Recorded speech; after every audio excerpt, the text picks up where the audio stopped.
یہ کہتے ہیں کہ شوہر نے بیوی سے کہا کہ تم میری طرف سے آزاد ہو، دفع ہو جاؤ، دفع ہو جاؤ، تو کیا حکم شرع ہوگا؟ دیکھیں مسئلہ یہ ہے کہ اگر شوہر نے طلاق کی نیت سے پہلا جملہ کہا کہ میری طرف سے تم آزاد ہو، تو چونکہ آزاد کا لفظ کنایہ میں شمار ہوتا ہے، اس میں شوہر کی نیت درکار ہے۔ شوہر اگر اقرار کرتا ہے میں نے طلاق کی نیت سے کہا تو فوراً طلاق پڑ جائے گی، اور اس میں طلاق بائن پڑتی ہے۔ طلاق بائن کا مطلب یہ ہے کہ فوراً نکاح ٹوٹ جاتا ہے۔ اب شوہر چاہے دوران عدت رجوع کرنا چاہے یا عدت کے بعد رجوع کرنا چاہے، شوہر کو نکاح جدید ہی کرنا پڑے گا۔ اب اس کے بعد جو اگلے دو جملے ہیں تو میری طرف سے دفع ہو جاؤ، دفع ہو جاؤ، قاعدہ شرعیہ یہ ہوتا ہے اگر طلاق بائن کے بعد مزید طلاق بائن دی جائے اور اسے پہلی کی خبر بنانا ممکن ہو تو پھر اس سے جدید طلاق واقع نہیں ہوتی۔ سمجھ میں آتا ہے کہ جب وہ گویا کہ یہ کہنا چاہ رہا ہے جب تم آزاد ہو تو اب جاؤ، چلی جاؤ یہاں سے، تو اس کو پہلی کی خبر دینا مقصود یعنی کا قصد و ارادہ کا احتمال اس میں موجود ہے، لہٰذا دوسری تیسری طلاق یعنی دو جملوں سے، آخری دو جملوں سے طلاق واقع نہیں ہوگی، صرف پہلے سے ہوگی۔ ہاں اگر وہ ایسے الفاظ ادا کر دیتا طلاق بائن کے اندر ہی کہ جن سے پہلی والی کی خبر دینا کا قصد و ارادہ نہ بنتا، اس کا ظاہر خلاف ہوتا، تو پھر ہم دوسری تیسری بھی مانتے۔ مثال کے طور پہ شوہر نے کہا میں نے تجھے آزاد کیا، پہلی طلاق، میں نے تجھے آزاد کیا، دوسری طلاق، میں نے تجھے آزاد کیا، تیسری طلاق، تو یہ تین دفعہ اس نے علیحدہ اس طرح کے الفاظ ذکر کیے کہ جس سے مختلف طلاقیں واقع کرنے کا ارادہ ظاہر ہو رہا ہے، تو پھر اس میں تین طلاقیں ہوتی ہیں، لیکن اس مسئلے میں ایک طلاق پہلی ہوگی، باقی دو لفظ چلی جائیں گی۔ یہ کہتے ہیں کہ آپ نے کچھ نکاح ٹوٹنے کی صورتیں بتائی تھیں، ان میں کیا شوہر رجوع کر سکتا ہے یا نہیں کر سکتا؟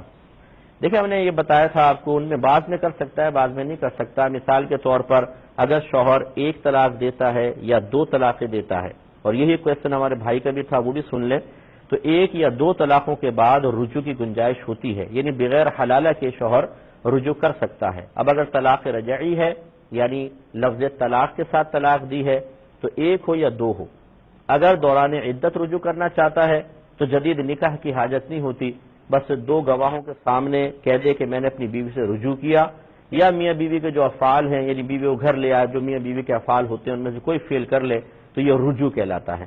لیکن اگر طلاق رجعی میں ایک یا دو طلاقیں دیں اور عدت گزر گئی ہے، یعنی 3 حیض، اور اگر حاملہ عورت ہے تو بچہ پیدا ہو گیا، تو اب بغیر نکاح کے رجوع نہیں کر سکتا، نکاح ہی کرنا پڑے گا۔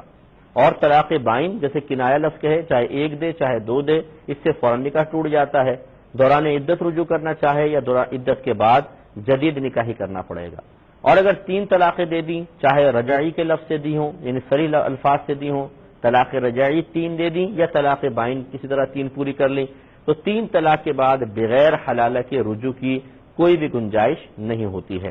زہار آپ کو بتایا تھا کہ اگر مطلب اس میں نکاح نہیں ٹوٹتا لیکن وقتی طور پر عورت حرام ہو جاتی ہے۔ ایلا کے اندر ایسا ہوتا ہے کہ ایلا کے اندر مثال کے طور پر بیوی قسم کھا لی ہے کہ بیوی کے پاس 4 ماہ یا اس سے زیادہ نہیں جاؤں گا، یعنی جسمانی تعلق قائم نہیں کروں گا، تو بیوی وقتی طور پر مطلب حرام ہو جاتی ہے۔ اب اگر وہ اس قسم کو درمیان میں توڑ دیتا ہے تو کفارہ دینا پڑے گا، اور نہیں توڑتا تو پھر نکاح ختم ہوگا، لیکن قاضی یہ تفریق کرے گا، یہی حکم شرع ہے۔ اس کے بعد رجوع کی گنجائش ہوتی ہے، اگر وہ رجوع کرنا چاہیں تو وہ رجوع کر سکتے ہیں۔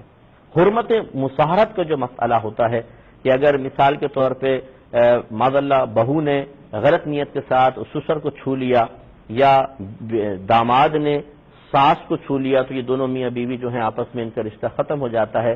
یہ حرمت جو ہوتی ہے دائمی ہوتی ہے، اس میں رجوع کی کوئی گنجائش نہیں ہوتی ہے۔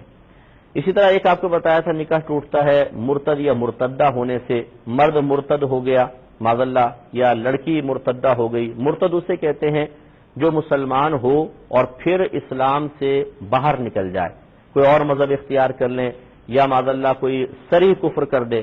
صریح کا مطلب واضح کفر جس میں کسی کا اختلاف نہ ہو کہ یہ کفریہ جملے ہیں۔ مثال کے طور پہ عورت کہے کہ میں قرآن کو نہیں مانتی، اللہ کا کلام ہی نہیں ہے، معاذاللہ ثم معاذاللہ، یہ مرتدہ ہو جائے گی، اس سے نکاح ٹوٹ جاتا ہے۔ اس میں رجوع کی گنجائش اس صورت میں ہوتی ہے کہ بعد میں اگر وہ تائب ہو کے مسلمان ہو جائیں تو پھر نکاح جدید کے ساتھ رہ سکتے ہیں۔ امید ہے مختصر سا جواب سے کچھ مسائل آپ کے حل ہو جائیں گے۔